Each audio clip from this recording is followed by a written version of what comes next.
د جان جانس په نوم دغه سړی د یوتا جهیل ته څیرمه یوه غره ته د لټون په نیت تللی و. د هغه د لټون په جریان کې هغه پریکړه وکړه چې په غره کې تر ټولو تنګ ځای ته په تګ سره نوی ریکارډ جوړ کړي. خو هغه نه پوهېده چې دا پریکړه به د هغه د ژوند وروستۍ پریکړه وي. هغه د ده غره په تنګو لارو کې چې د زیږون غر په نوم یادېږي په پښو روان و، خو لاره یې له لاسه ورکړه او په ناڅاپي توګه د غر یوې برخې ته ننوت چې تر اوسه څوک نه و تللي. فرمانالله ریحان یو ځل بیا هرکلی درته وایم، د قبر په شان تنګ ځای چې په هغه کې تنفس کول هم ستونزمن و. یوازې یې لاسونه حرکت کوه او له بده مرغه جان په دې حالت کې ګیر شو. دا د 26 کلن جان جونز کیسه ده. د هغه د ژوند وروستي 28 ساعتونه په دې کور کې تیر شول. د سالټ لیک ښار ته نږدې یو کوچنی ډبر شتون لري چې دننه دا مشهور هایدروترمل غر شتون لري. دا غر د لومړي ځل لپاره په 1960 کال کې د ډیل ګرین په نوم د یوه کس لخوا کشف شو او له هغه وخت راهیسې زرګونه ځوانان دلته د خپلو مهارتونو د ازمایښت لپاره راغلي دي. دا غر د خپلو تنګو لارو له امله خورا مشهور دی. د ننوتلو لپاره یوازې یوه لار شتون لري او هغه هم یوازې 30 انچه فراخه ده. یعنې یوازې هغه ځوانان چې کمر او سینه یې له 30 انچه څخه کمه وي داخل شي.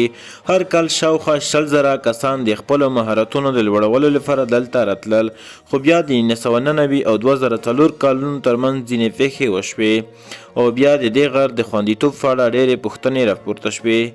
یو ځل یو 23 کلن ځوان د 7 ساعتونو لپاره په غره کې بند پاتې و او بل ځل بیا یو ځوان ټوله شپه په غره کې پروت و.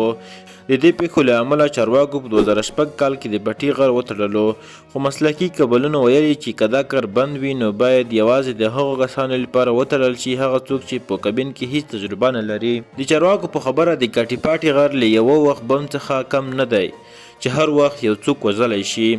د مسلکي کبلونو له چارواکو ترمنځ د واک لپاره جګړه دوام لري او بالاخره په 2007 کال کې دا د نویو مقرراتو سره ترسره شو. بیا پرانیستل شو. یوه کمیټه جوړه شوه چې یوازې هغو کسانو ته به په غر کې د ننوتو اجازه ورکوي هغه څوک چې په کبین کې ښه تجربه لري او مسلکي تجهیزات هم لري. دې غر ته د تګ لپاره یو څوک باید 21 ورځې د مخه د جواز لپاره غوښتنه وکړي او د ورته جواز لپاره د سالټ لیک ښار 2 ورونه جان او جوش جونز هم د غوښتنه کړې وه. د 2009 کال د نومبر په 4 د سهار په 8 بجو 26 کلن جان جونز د خپلې ډلې سره د غر ته ننوته. دواړو ورونو د کیبن کیون پوهانۍ تجربه درلوده. دوی د لومړي ځل لپاره د کیټي پاټي څخه لیدنه کوله. دوی پلان درلود چې فقط به یو ساعت هلته تېروي، خو هغه د لومړي ځل لپاره هلته کټي پټي ته روان و او غر ته له ننوتلو وروسته د یو ساعت لپاره هر څه نورمال پاتې شول، په کوم کې چې دوی دواړو لوی غر کشف کړ چې د لوی سلایټ په نوم یادېږي. دا د غر تر ټولو سخته برخه ده کوم چې د زیږون کانال په نوم یادېږي. د زیږون کانال دومره تنګ دی چې تر اوسه پورې ډېر لږ خلک ورته نږدې شوي دي. نه یوازې دا چې دا خورا تنګ دی بلکې د هغې لاره موندل خورا ستونزمن دي. په ماجي کې هم ډېر خلک د ولادت کانال ته په لاره ودرېدل، خو جان د هغه ورور او 2 ملګري ډېر روغ وو. یې پرېکړه وکړه چې د زیږون کانال ته لاړ شي. په داسې حال کې چې د ټیم پاتې غړي پاتې شول. د زیږون کانال ته تګ دا نظر هم په حقیقت کې د جان و. له همدې امله هغه د دوی ټولو څخه مخکې و. لاره دومره تنګه وه چې جان ډېر په سختۍ پکې تګ کوه. په دې فکر کې چې هغه د زیږون کانال ته ننوځي، هغه په ناپوهۍ سره یو غلط ګام اخلي او د کاکس کارو په نوم د تېرېدو څخه تېرېږي. دا یو داسې ځای و چیرې چې یوازې تر ټولو پتلۍ کې بلونه تللی شي. که د غر په نقشه کې وګورو دا هغه لاره وه چیرې چې جان باید د ښي زیږون کانال ته لاړ شي، په داسې حال کې چې هغه یو کیڼ اړخ ګرځولی و. کله چې هغه ته مخکې لاره تنګه شوه او اوس نشي کولی شاته وګرځي، خو هغه په دې هیله په مخ روان شو چې ښایي لاره به یې لږه پراخه شي او له هغه ځایه به شاته شي.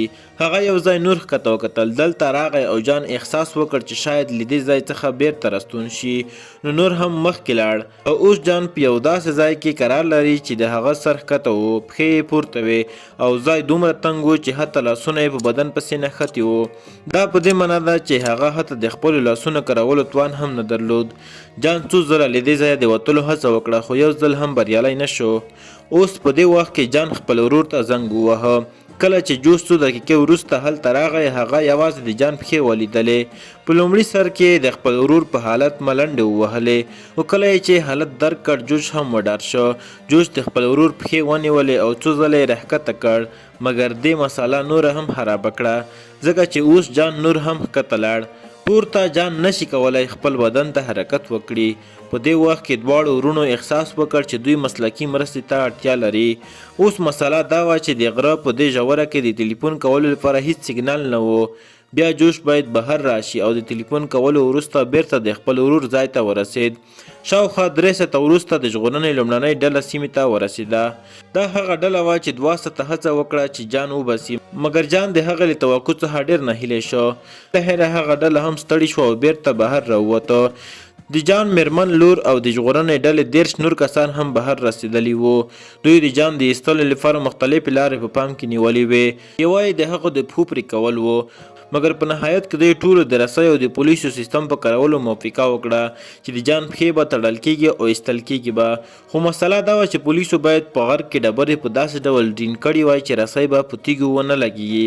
ټول توان به د پولیسو په غاړه وي. پولیسو په غر کې د ډبرو د برمه کولو لارې تنظیم کړې، په کوم کې چې زیات خطر شتون درلود.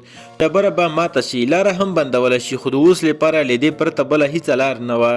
د برمه کولو پر مهال یو څه ډبرې ماته شوې. جان د 200 فوټو په ژوره کې دی، په داسې حال کې چې دا کار کول خورا ستونزمن و. بس د وخت مصرف او په جان باندې زیات فشار و. د لارې د تنګوالي له امله په یو وخت کې یوازې یو د ژغورنې کارکوونکی کولی شي دننه لاړ شي. د ژغورنې د کارکوونکو شمېر اوس له 100 اوښتی دی. په ټیم کې موجود ډاکټر قضیه وڅېړله او ویل چې جان اوس یوازې 10 ساعته وخت لري. ژغورونکې ډله هم اوس حیرانه وه چې اخر څه وکړي. دا چې د انسان بدن د دې لپاره ډیزاین شوی چې مستقیم وي. زړه د بدن په پورتنۍ برخه کې موقعیت لري.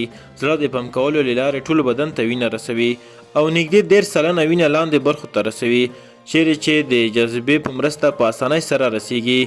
مګر جان اوس پورته دی، د هغه زړه به ډېر کار وکړي تر څو وینه لږ تر لږه 80 سلنه بدن ته پمپ کړي، په کوم کې چې زړه به ډېر وخت کار وکړي. ډاکټرانو وویل چې له دې کبله په جان هر وخت د زړه حمله راتلای شي. د دې پوهېدو وروسته د ژغورنې کارکوونکي خپلې هڅې ګړندۍ کړې چې لږ تر لږه جان مستقیم کړي.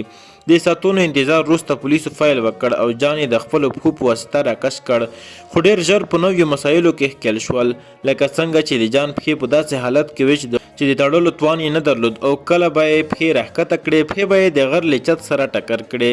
جان اوس ډېر په ویره کې و. بیا یو 2 طرفه مخابراتي سیستم واستول شو تر څو هلته له خپلې مېرمنې سره خبرې وکړي او یو څه آرام وکړي.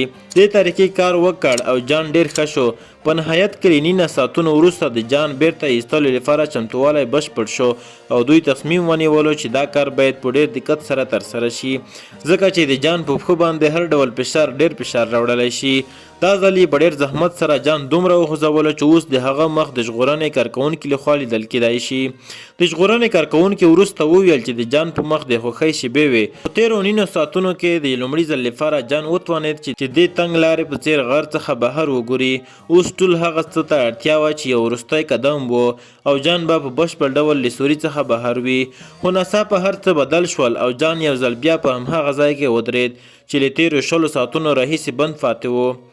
د جان جانس د ژغورلو په وروستۍ هڅه کې هڅه وشوه چې ډبرې بیا ماتې کړي، مګر شاید ډېر ناوخته شوی و. جان اوس له حرکته وغورځېده او هیڅ شي ته یې ځواب ونه ویل.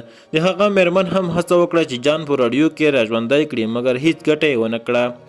په دې وخت کې یو زړور ډاکټر د جان نفس اخیستلو لپاره لیږل شوی و. هغه څه چې هر څوک شک لري هغه پېښ شوي اوس شاید ستاسو زړه ټکان وکړي، ځکه چې جان د 2009 کال د نومبر په 15 د شپې په 11 بجو 50 دقیقو مړ اعلان شو. د جان مېرمنې د دې خبر په اورېدلو سره هیڅ باور نشو کولی چې میړی د یوې وړې تېروتنې له امله مړ شوی دی. هغې هیله درلوده چې شاید د هغه په پښه کې نبض سم نه وي چک شوی او میړی لا ژوندی وي. خو حقیقت د ټولو په مخ کې و، مګر هغه څه چې ډاکټرانو یې تمه درلوده یوازې 10 ساعته و. د جان د ښه روغتیا له امله هغه وتوانید چې تر 18 ساعتونو پورې ژوند وکړي. د جان د مړي د راایستلو لپاره ډېر پلانونه جوړ شول، خو په هغه کې د مړي د 2 برخو د راایستلو خیال هم راغلی و. خو په نهایت کې پرېکړه وشوه چې مړی هلته پرېږدي او ترې تېر شي. غر باید د تل لپاره وتړل شي او دغه ځای د جان قبر اعلان شي. نن هم په غر کې د جان جانس مات شوي جسد د غر سپړنې د خطرونو د یادونې په توګه کار کوي او د کور بهر د هغه په یاد کې یو تخته هم نصب شوې ده. هیله ده دا ویډیو مو هم خوښه شوې وي. ستاسو کمنټونه موږ ته لا قوت راکوي. له ملتیا مو مننه. د بلې ویډیو په تمه اوسئ.